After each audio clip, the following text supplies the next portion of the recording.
The video you're about to see first aired as part of NFL Daily Live and on our Chat Sports YouTube channel. But as you've heard me probably say before, this channel right here is going to be your one-stop shop for all the NFL draft coverage from Chat Sports. So if you haven't already, hit that sub button right now.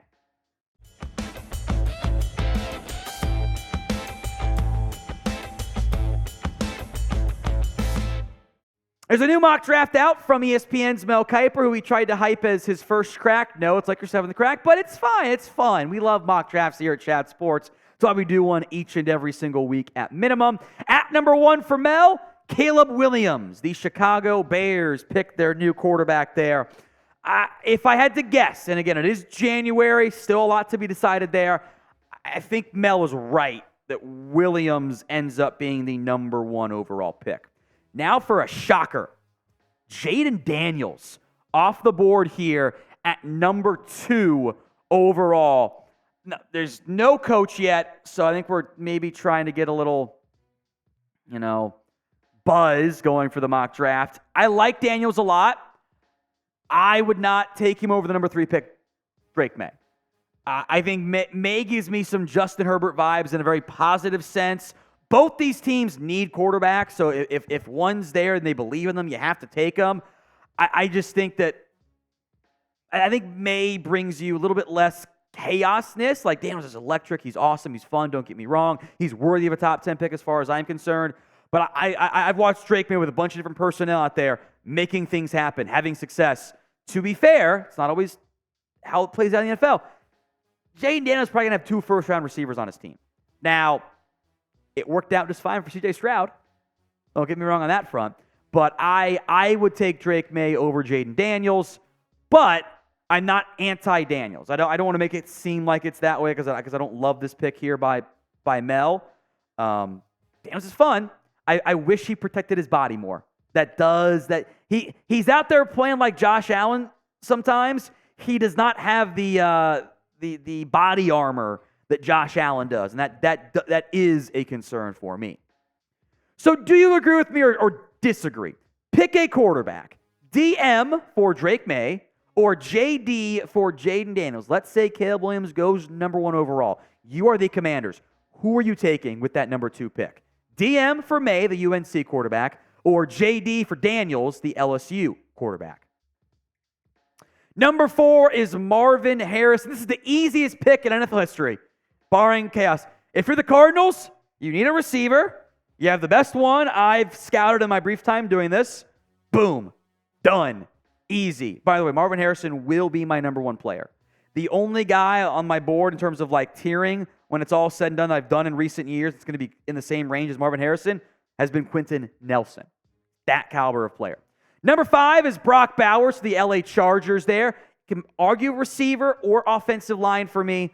Again, as of filming, no head coach in place. That might change in the near future, even maybe when it goes out potentially. But you add a playmaking in the middle of the field guy for Herbert. I think that's a good idea for LA.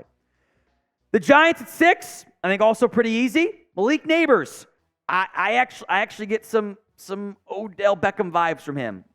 NFL teams crave explosive plays. It's literally all he did. Just constant big plays for LSU. I think it'd be a great fit for LA. It's going to be very boring, but pretty much every single mock draft that's good is going to have an offensive tackle at number 7 to the Titans. Joe Alt here, the selection. Him and Peter Skoronski on the left side, who, by the way, decent chance Bill Callahan comes aboard the staff to join his son.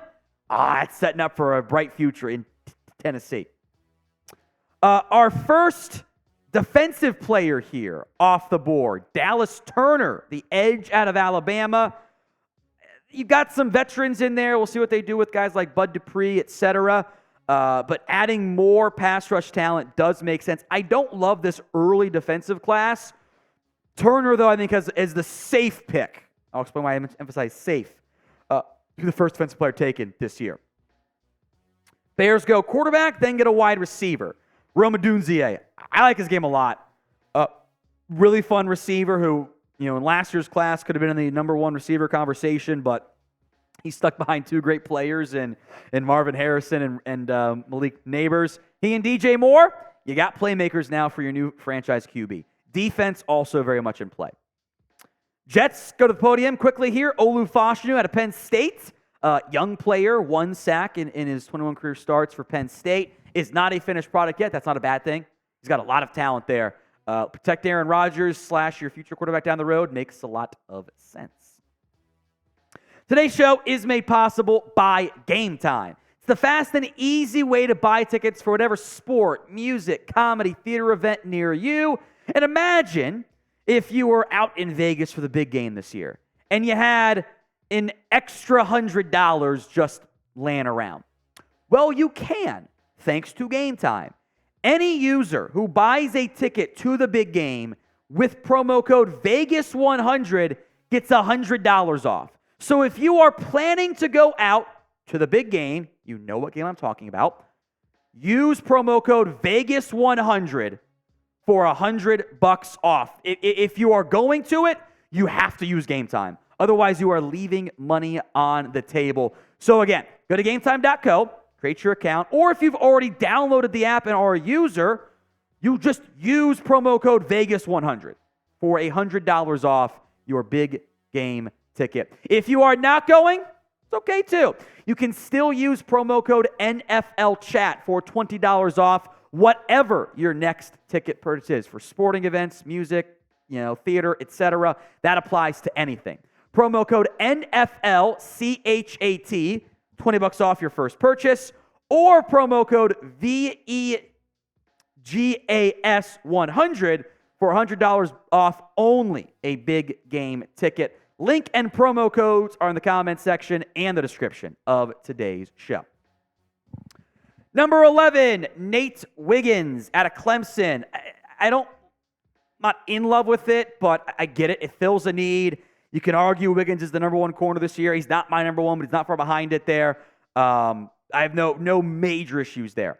I said safe for Dallas Turner because I think the best defensive prospect is Laiatu Latu out of UCLA.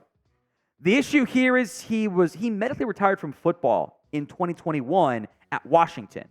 Now has since been cleared to play for the Bruins and had awesome seasons the past 2 years, especially this past season, but the medical is a bit of an unknown there. If he's fully healthy, he should be a top 10 pick in this defensive class, but he might not be for some teams. Number 13, Terrion Arnold of Alabama. We'll get to Kool-Aid McKinstry at the very end of today's video.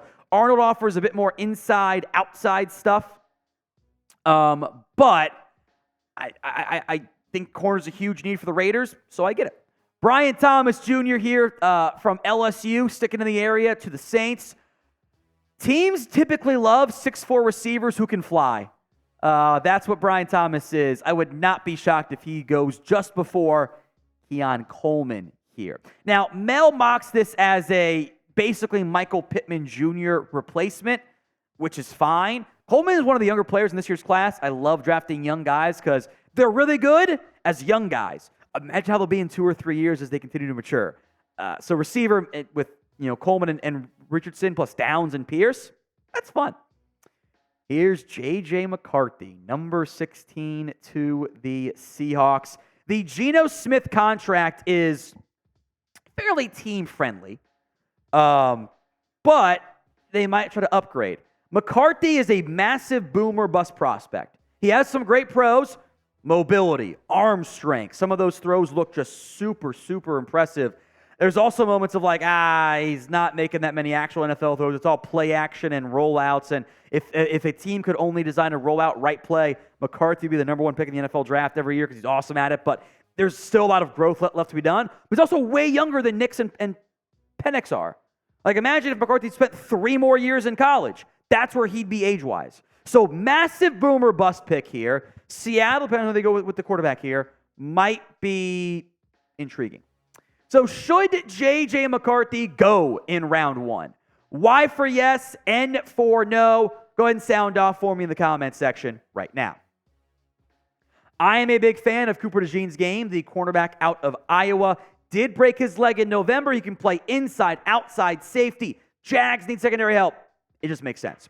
Also, this Bengals pick is going to be a very popular one. J.C. Latham, a right tackle for Alabama. who would potentially replace the other right tackle from Alabama the Bengals have. That's Jonah Williams. He's a free agent.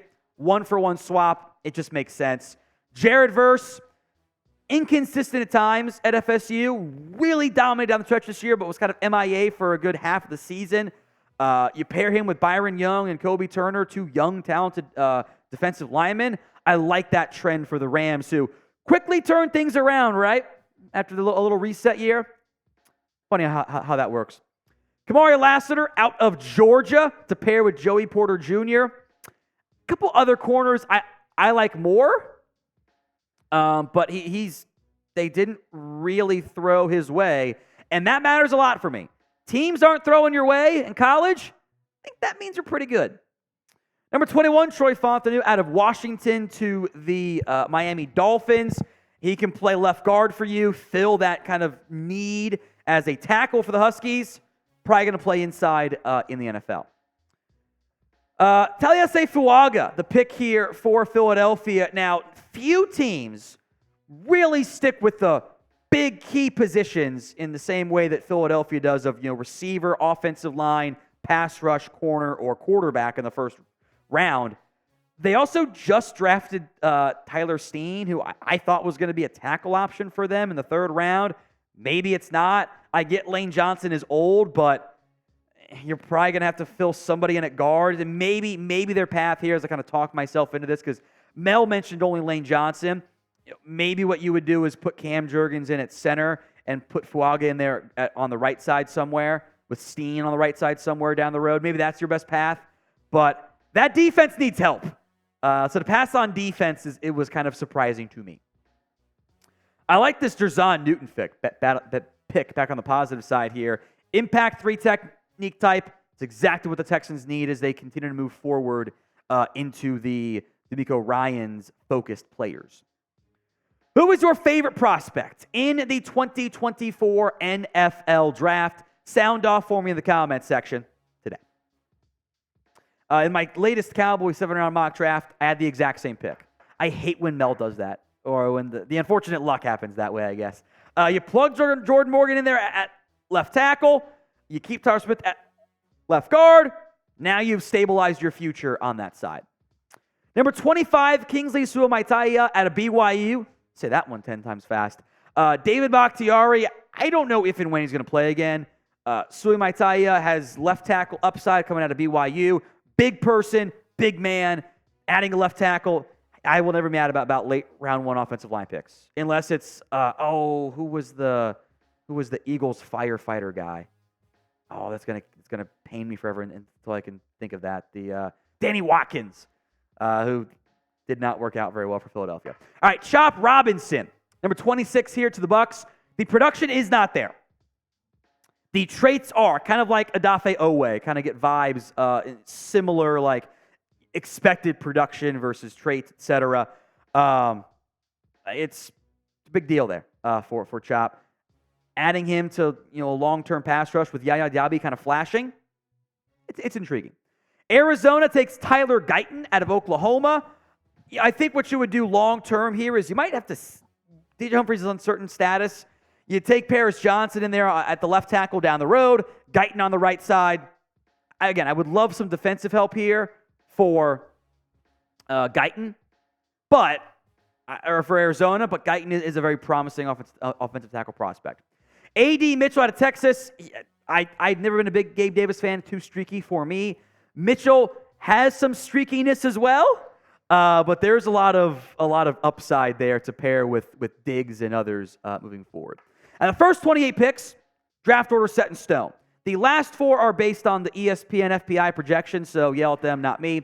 Troy Franklin, number 29 here to the Chiefs. Speedy receiver to pair with Rashee Rice, I think makes a ton of sense.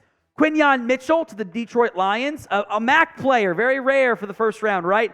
He's super good, though. He's going to be at the Senior Bowl. I think he's going to show out in a pretty impressive fashion. Knowing, of course, the Senior Bowl is, especially in practices, very much in favor of the receivers. Ennis Rakestraw, I don't hate him. I think there are other corners that were on the board that should have gone before him, one of which in the SEC really stands out to me. I'm also not sure 6 corners would go in the round 1, be the most since 2020. but he's a talented player. I just like him more in the second round on day 2 than like I do round 1. Love pick 32, though. Amarius Mims out of Georgia has not played that much, but also never allowed a sack in college. Also, it was like a half season of pass snaps, 372. So, it's kind of chaotic there. Could be a right tackle short term. I think has upside to be a left tackle down the road as well. So grade Mel Kiper's NFL mock draft. A, B, C, D, or F. Sound off for me in the comments section right now. But before we go, some top prospects not included. Bo Nix, I don't know where he's going to go. I think he could go, mid-round 1 to third round or even, early 4th. It's a tough eval, to be honest. I like Graham Barton a lot. I think he's a very talented offensive lineman who can play all over the line. I think Byron Murphy, come even February, March, probably going to be in most first-round mock drafts. Leonard Taylor gets a lot of buzz. I mentioned him. I don't see it in round 1, so I'm kind of glad Mel put him out there. Kool-aid McKinstry, not going in round 1. I just don't get it. Mel has him as the top 5 corner, so maybe he's hearing something from others. Like I can get on board him not being corner 1 or corner 2 or corner 3, but I like McKinstry a lot. So maybe I'm wrong. Would not be the first time, but he'd be in my mock draft as we sit here in late January.